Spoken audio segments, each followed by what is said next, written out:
अस्सलामु अलैकुम वरहमतुल्लाहि वबरकातुहू। कैसे हैं आप सब लोग? उम्मीद करता हूँ सब लोग ठीक होंगे और खैर आफियत से होंगे और अल्हम्दुलिल्लाह हम भी हैं। तो दोस्तों, आज के इस वीडियो में हम इक्विवेलेंट रेजिस्टेंस या फिर टोटल लोड के बारे में जानेंगे। सबसे पहली बात ये सवाल आता है जहन में कि हम टोटल लोड या फिर इक्विवेलेंट रेजिस्टेंस निकालते ही क्यों हैं, कैलकुलेट ही क्यों करते हैं। इस बात का जवाब देने के लिए मैं ओम्स लॉ की इक्वेशन का इस्तेमाल करूंगा जो कि है V is equal to IR। What does I become? V upon R। तो इस इक्वेशन से हमें सीधा सीधा ये पता चलता है कि अगर आपको ये जानना हो कि बैटरी से कितनी करंट निकलने वाली है, आपको टोटल रेजिस्टेंस का पता होना चाहिए। बैटरी से कितनी करंट निकलने वाली है, आपको टोटल रेजिस्टेंस का पता होना जरूरी है। जैसे कि आपके पास 4 वोल्ट की बैटरी है, 4 वोल्टेज की बैटरी होगी। आपको पहले नहीं पता कि कितनी करंट इससे निकलेगी। पहले तो सर्किट के साथ उस बैटरी को कनेक्ट करो, फिर उस सर्किट में से कितनी रेजिस्टेंस है, कौन सा रेजिस्टर कनेक्ट किया गया है, उसी हिसाब से करंट निकलेगी। जैसे कि फॉर एग्जांपल अगर हमारे पास कोई बैटरी है जिसकी वोल्टेज 4 है, 4 वोल्ट्स, ठीक है, और हमने कौन सा रेजिस्टर कनेक्ट किया है, सपोज 2 ओम्स का, 2 ओम का रेजिस्टर कनेक्ट किया है, तो ये बैटरी इस सिचुएशन में कितनी करंट प्रोड्यूस कर पाएगी? ऊपर देखिए आप, इक्वेशन है I equal V by R। What is V?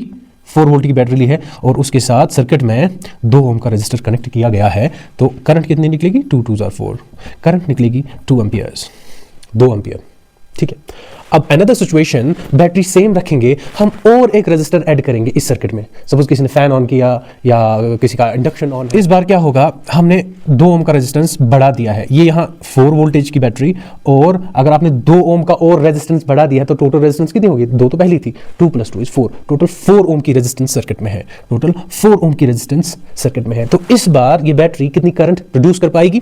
4 1 4, only 1 ampere. So you can सी, अगर रेजिस्टेंस ज्यादा है, टोटल रेजिस्टेंस सर्किट में ज्यादा है, करंट कम प्रोड्यूस होगी।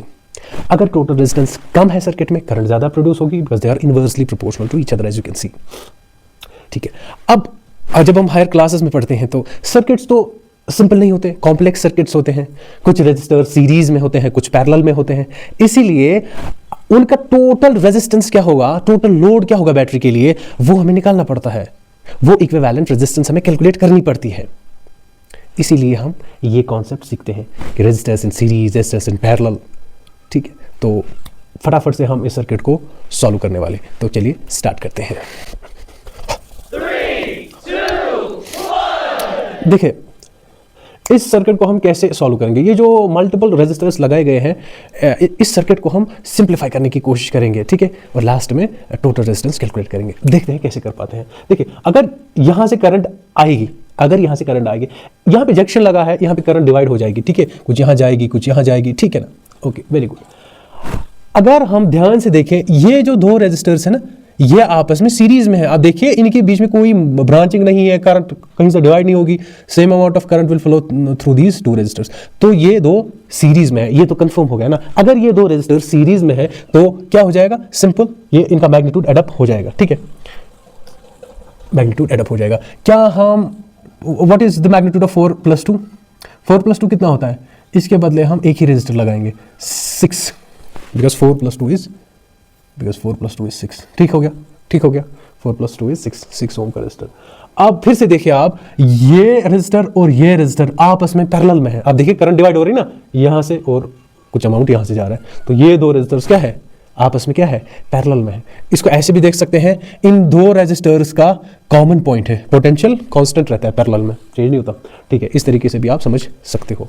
अब आपको पता चल रहा है ये 2 रेजिस्टर्स क्या है, पैरेलल में है, तो इनका मैग्नीट्यूड क्या आएगा, 6 3 = 18 डिवाइड बाई 6 + 3। इसको तो ऐसे भी कर सकते थे आप, जो आप सीखते हो 1 सपोज R1 + 1 R2, ठीक है, फिर आप ये क्रॉस मल्टीप्लाई करते हो, फिर उसका रेसिप्रोकल करते हो। आप तो, हम तो डायरेक्ट सॉल्व करते हैं।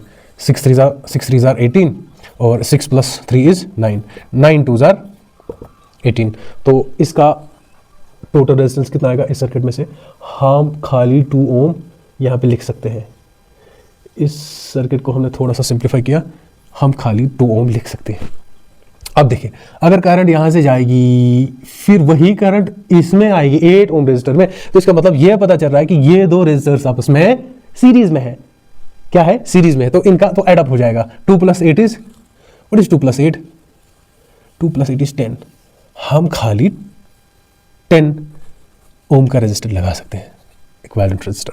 ठीक है, अब इन दो के बारे में क्या है? What about 10 and 40? ये दो आपस में फिर से पैरेलल में है। देखिए ना, कुछ यहाँ करंट यहाँ पे डिवाइड हो रही ना, कुछ यहाँ जाएगी कुछ यहाँ जाएगी, तो ये दो आपस में पैरेलल में है। तो कैसे निकालेंगे मैग्नीट्यूड दोनों का? इनको आपस में मल्टीप्लाई करो, डिवाइड बाय इनका सम, मल्टीप्लाई ऊपर दोनों का, डिवाइड बाय इन्हीं का सम। 400 और यहाँ से 50 है, 0 0 काट, 5 8 ज़र 40। इसका मतलब हम यहाँ पे एक ही रेजिस्टर लगा सकते हैं, कितने ओम का? 8 ओम का, 8 ओम का रेजिस्टर।